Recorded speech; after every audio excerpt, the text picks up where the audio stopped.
অজয়নগর। চলো অজয়নগর। তো হে বন্ধুরা, সবাই কেমন আছো? আশা করছি ভালোই আছো। তো দেখো আজকের ব্লগটা আবারও শুরু করে দিয়েছি, আর আজকে রাত থেকে আবার শুরু করলাম। তো দেখো এখন আমরা যাচ্ছি কিছু খেতে। তো এই যে এখানে খেতে আসলাম, আর দেখো কি সুন্দর দেখতে যে লাগছিল, মানে একদম এটা একটা সোসাইটি। তো দারুণ লাগছে দেখতে। দেখো তোমরাই, শুধু লাইট জ্বলছে আর মানে রাতের আলোয় অত সুন্দর সুন্দর বিল্ডিং, দেখতে দারুণ। তো এরপরে চলে যাচ্ছি আমরা দক্ষিণেশ্বর মন্দিরে, মানে তার পরের দিন চলে আসলাম, কারণ সেদিন আর কোথাও যাইনি, খেয়ে দিয়ে বাড়ি চলে আসলাম। তো আজকে আমরা যাচ্ছি দক্ষিণেশ্বর মন্দির। তো দেখো এই দিক দিয়ে যাই, আর আমরা কিন্তু দক্ষিণেশ্বর থেকে অনেকটাই দূরে ছিলাম, কারণ দক্ষিণেশ্বর হলো কলকাতায় আর আমরা ছিলাম ব্যারাকপুরে। তো ওখান থেকে দক্ষিণেশ্বর আসতে আমাদেরকে প্রায় 1 ঘন্টার মতো লাগলো। তো এই যে দেখো আমরা আস্তে আস্তে যাওয়া আসা করছি। আর একটা জিনিস বন্ধুরা, দক্ষিণেশ্বর মন্দিরের তোমরা ভেবো না যে ভিতরটা দেখতে পারবে, কারণ ভিতরে ফোন নিয়ে যেতে একদম দেয় না। আর মানে খুব যদি মানে ভাবো যে আমরা লুকিয়ে নিয়ে যাব, কিছু করে নিয়ে যাব, না বন্ধুরা সেটা হয় না। কারণ ওখানেও পুলিশ থাকে, চারদিকে পুলিশ থাকে। কোথাও তুমি যদি লুকিয়ে নিয়ে চলেও যাও তো তবুও কিন্তু ছবি বা ভিডিও করতে পারবে না, কারণ পুরো মন্দিরটাতে শুধু পুলিশ আর গার্ড, মানে মানে সব একদম, মানে এত সুন্দর মন্দিরটা, কিন্তু ভিতরে মানে মোবাইল নিয়ে যাওয়া একদম নিষেধ। কারণ কেন জানি না ছবি তুলতে যায় না। আমি জিজ্ঞেসও করছিলাম যে কেন ছবি তুলতে দাও না, তো বলল এই নিয়মটা অনেক দিন ধরেই মানা যায়। তো আমি ওদেরকে এমনিতেই বলে দিয়েছিলাম ওনাদেরকে যে আমরা যে আবার ফেসবুকে বা কোথাও, মানে সরি ইউটিউবে দেখতে পারি, তো কেন ওদেরকে আবার কেন ঢুকতে দাও। তো লোকটা বলছিল যে কেমন করে তুলেছে বলতে পারবো না, কিন্তু আমরা এখানকার সহজে কাউকে ফোন নিয়ে যেতে দিই না। আর এই মন্দির বন্ধ থাকে 12:30 থেকে 3:30 পর্যন্ত, তারপরে হ্যাঁ 12:30 থেকে 3:30 পর্যন্ত বন্ধ থাকে, তারপরে খুলে আবার 3:30 থেকে 7:30, কারণ ওর মধ্যেই সিরিয়াল হয়, এখানে শুটিং হয়, ওই জন্যই বন্ধ রাখা হয়। তো এই যে দেখো আমরা চলে এসেছি এখানে, মন্দিরটার বাইরেটা এটা, আর এদিক দিয়ে ফুল নিয়েছি আমরা, মানে ডালা সব নিয়েছি।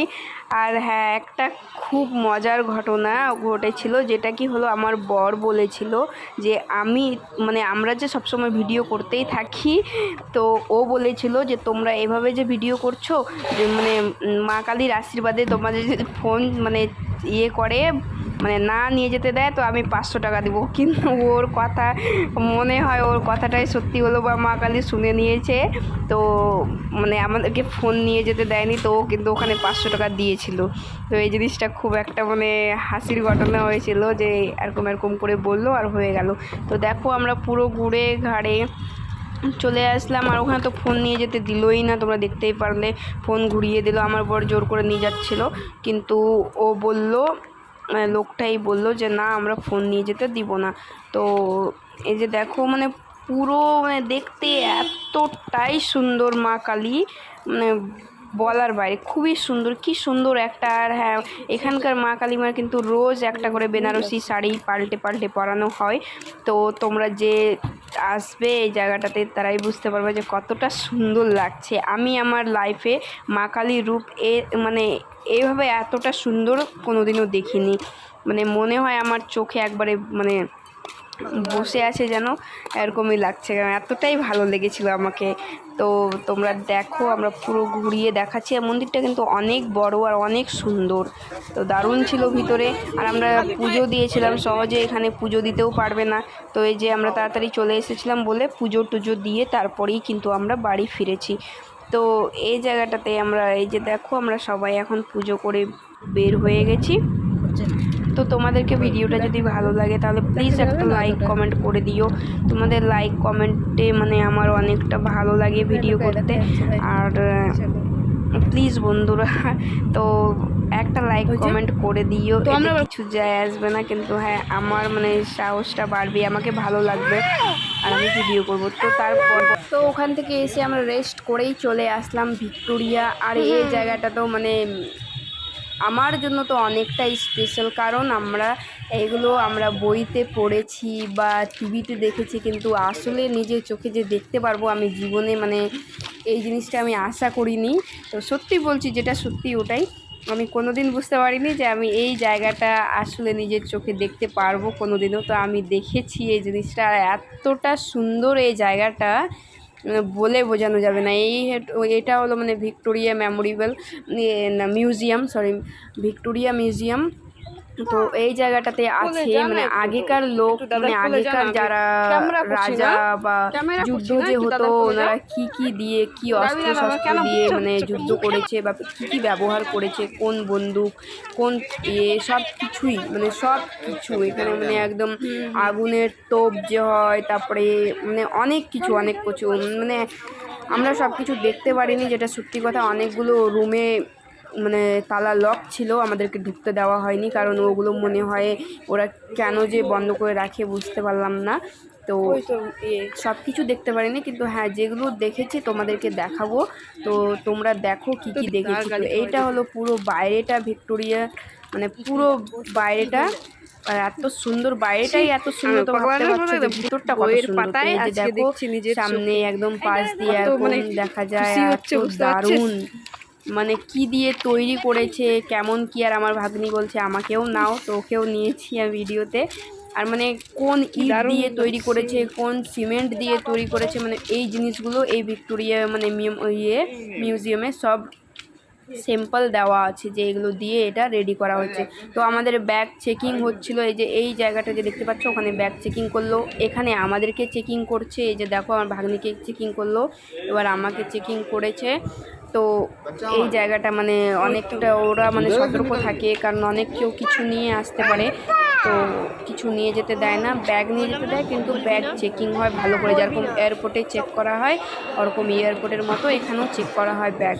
তো যে দেখো এখানে একদম সব মহাপুরুষের ছবি লাগানো হয়েছে, যতগুলো আমাদের মানে আছে বেঙ্গলে, যত নামি দামি সুভাষচন্দ্র বসু, তারপরে কি বলে এখানে গান্ধীজি, তারপরে নেতাজি, মানে নেতাজি তো বললাম সরি, তারপরে রবীন্দ্রনাথ ঠাকুর, তারপরে মানে যতগুলো আছে বড় বড় মহাপুরুষ আমাদের এখানে মানে পেন্টিং করা আছে। আর এই জায়গাগুলো দেখো একটু, এই জায়গাগুলো মানে আগেকার মানে কলকাতা কেমন ছিল দেখতে, ওই জিনিসটাই এখানে দেখাচ্ছে। আর এখানে দেখাচ্ছে যে এই মানে মিউজিয়ামটা কীভাবে রেডি করেছে, কীভাবে তৈরি করেছে, ওই জিনিসটাই মানে মানে পেন্টিং করে এখানে রেখেছে। আর এত মানে এত সুন্দর করে রেখেছে, এত সেফটি করে এরা রেখেছে, মানে কি বলবো। দেখো কলকাতা কেমন দেখাচ্ছিল আগে, এই জিনিসগুলোই এই জায়গাটাতে আছে। তো দেখে হয়তো বুঝতে পারছো, ওই জন্য আমি একটু দেখাচ্ছি তোমাদেরকে। অনেক কিছু ছিল আরও দেখার, যে কি আমি দেখাতে পারিনি, কারণ আমার মেয়ে কাজ ছিল ওই জন্য। তো এবার দেখো মাকে আর আমার মেয়েকে দিয়ে আমি আর আমার ভাগ্নি চলে যাব উপরে। তো ওরা নিচেই আছে, উপরটা দেখো একবার, এতটা লম্বা, পুরো একদম মানে মন্দিরের মতো, দারুণ দেখতে, দারুণ, মানে এতটা সুন্দর কি বলবো। তো এই জায়গাটা দেখতেই পাচ্ছ, আর সামনে দিয়ে দেখলে যা লাগে, মানে আমি দেখেছি, আমি মানে বুঝতে পারছি যে আমি দেখেছি আর কতটা সুন্দর এই জিনিসটা। তো দেখো এগুলো কিন্তু নর্মাল ইট সিমেন্ট একদমই না, এগুলো আগেকার যুগের। তো আগেকার যুগে ওনারা যেগুলো ব্যবহার করেছেন ওই জিনিস দিয়েই বানানো হয়েছে। তো এখানটায় দেখো ওকে ওর পাপাকে ধরিয়ে দিয়েছি, আর এইবারে আমি আর আমার ভাগ্নি চলে যাব উপরতলায় দেখতে, যে মানে ওখানে কি কি আছে। ওখানে তো দারুণ অনেক কিছু আছে, মানে বন্দুক থেকে নিয়ে, তারপরে মানে রবীন্দ্রনাথ ঠাকুর যে নিজের হাতে আগে লেখে তারপরে কবিতা মানে বইয়ে মানে ছাপাতে ওই জিনিসগুলো লেখা আছে, মানে অনেক চিঠিপত্র, অনেক কিছু মানে নিজের হাতের লেখা ওনাদের, মানে রবীন্দ্রনাথ ঠাকুর, নেতাজি সুভাষচন্দ্র বসু, তারপরে আরও মানে যতগুলো আছে বললামই। এই যে এখানে একটা মানে দেখাচ্ছে, স্ক্যানে দেখাচ্ছে যে মানে এরকম এরকম করে মানে আগেকার লোকরা যুদ্ধ করতো, তো ওই জিনিসগুলোই দেখানো হচ্ছে বড় পর্দায়। আর দেখো চারদিকে ওই মানে লাগানো আছে, যেদিক দিয়ে দেখো ওদিক দিয়ে দেখো, আর যেখানে যেখানে বন্দুক আছে ওই জায়গাগুলোতে একটা করে মানে স্ক্রিন লাগিয়ে দিয়েছে, যে কি স্ক্রিনে মানে দেখতে পারবো যে ওই বন্দুকটার নাম কি, ওই বন্দুকটা কে ব্যবহার করেছে, ওই বন্দুকটা মানে কেমন করে রেডি হয়েছে, ওই জিনিসগুলোই। ও দেখো এবারে চলে এসেছি উপরে। এই যে দেখো এই জিনিসগুলোর কথা বলছি, এই যে দেখো এগুলো কিন্তু আগে ব্যবহার করেছিল, ওই জিনিসগুলো এখানে মানে মেমোরেবল হিসাবে এটাকে মানে রেডি করে রাখা হচ্ছে। আর অনেকটাই সুন্দর লাগছিল, আর এত সেফটি হিসাবে রেখেছে কি বলবো। আর এই যে দেখো এই মানে ওনাদের হাতের লেখা, এই জিনিসগুলো নিজে নিজে, এই যে দেখো এই খাতাটা দেখাচ্ছে, এটা কার সচিন কি করেছিলাম মনে নেই আমার, তো ওরকমই কিছু ছিল। ওনার হাতের লেখা ভাবতে পারছো, শচীন্দ্র বছর আগেকার হাতের লেখা এখনো মানে আমরা ভালোভাবে দেখতে পাচ্ছি, আর আমরা নিজের চোখে দেখে এসেছি। কতটা মানে খুশি হচ্ছে বলে বোঝাতে পারবো না। যে জিনিসগুলো আমরা টিভিতে তো না, সরি বইয়ে আমাকে মেন বড় ওগুলা জিনিস চোখে দেখে ওই ভীষণ আনন্দ। ওই যে ওখানে একটা আছে দেখি, তো এই যে দেখো পুরো মিউজিয়াম শুধু মানে আগেকার জিনিসেই ভর্তি। আমরা অনেক কিছু জায়গায় যাইনি, এই যে এই বন্দুকটা দেখো, এগুলো অরিজিনাল কিন্তু পুরো লেখা আছে কে ব্যবহার করেছিল, মানে কেন কাকে মারছিল, সব কিছুই এখানে ডিটেলসে লেখা হয়েছে, স্ক্রিনে দিচ্ছে। যে দেখো নিচে এবার চলে এসেছি, এবার মানে হ্যাঁ এবার হয়তো মনে হয় হ্যাঁ এবার নিচে চলে এসেছি, তো বুঝতেই পারছি না কোথায় আছি না আছি।